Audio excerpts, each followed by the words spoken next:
Most IT consultants are invisible, and here's why. A study was done in 2007 by a famous violinist called Joshua Bell. He went to a subway and started playing a violin, and his violin cost over $3 million. Many people just walked past him. Like they thought he was homeless. They just kind of ignored him. For 45 minutes, he played and he made about $32. Can you imagine? A famous violinist, within a couple of nights before, he sold out an arena where average ticket costs about $100, right? And this is where most consultants get stuck. You are the expert, but you are playing in an arena where nobody knows you. You're invisible. And that is the recruiter staffing agency arena. We all flock to that because we don't know any better. Like, I'm a victim of that, right? So the first step of being recognized is working on your position and putting it in a place where your ideal customers are hanging out. So we talked about the generic consulting method versus the magnetic. So one way that you can write your positioning is to pick a sector. This example is that I help SaaS companies fix broken data migration so they can onboard enterprise clients without losing 500K in revenue. This is an outcome-based positioning statement. Your ideal leaders and clients, if they see that you're a BA or PM or Scrum Master, whatever IT consultant, that tells them nothing about what you do. If they are an organization that's in a huge ERP transition right now, from let's just say PeopleSoft to Workday, and you have that expertise, that's where you need to specify on your position. But first, once you have your position, you want to update that on your LinkedIn profile, how to use it better to get clients as well. But you want to make sure and update your banner. You want to update your tagline, have a feature section where people can connect with you. Set up a calendar, put it there so people can book a call with you. Write your about me statement. Yes, you're sharing your expertise, but you want to write it in a way where your ideal customers understand and they see the transition in your level of expertise in it. You walk through it, you write down your past 3 outcomes that you provided on any projects.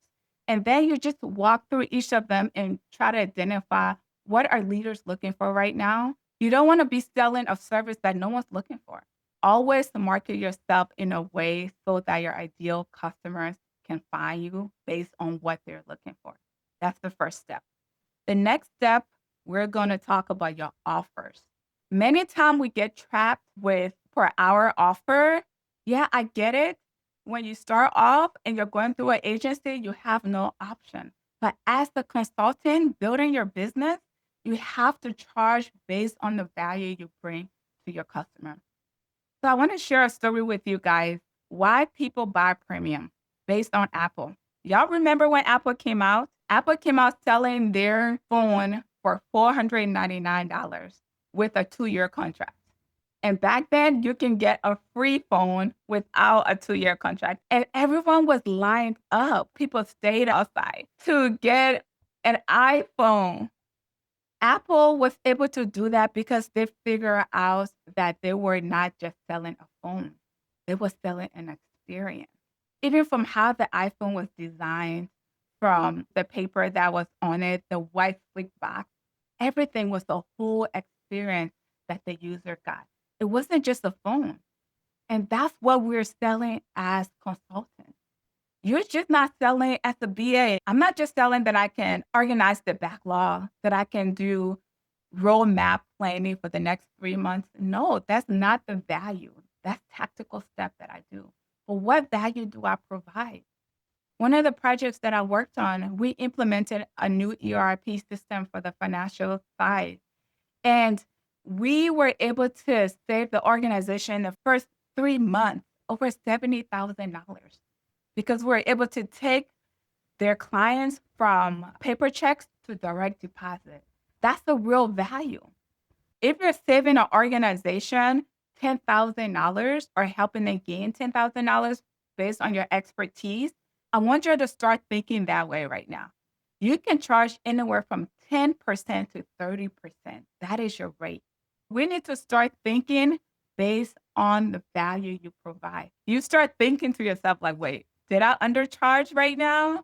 Like, it's so mind blowing once you start getting that experience and charging your value. And this is what you can get if you're not going through recruiters, because recruiters are having those conversations with these leaders. So once you are able to talk directly to your ideal customers, you can charge these prices. When you are the authority, you have the permission to charge more for your value. People know you, people see you.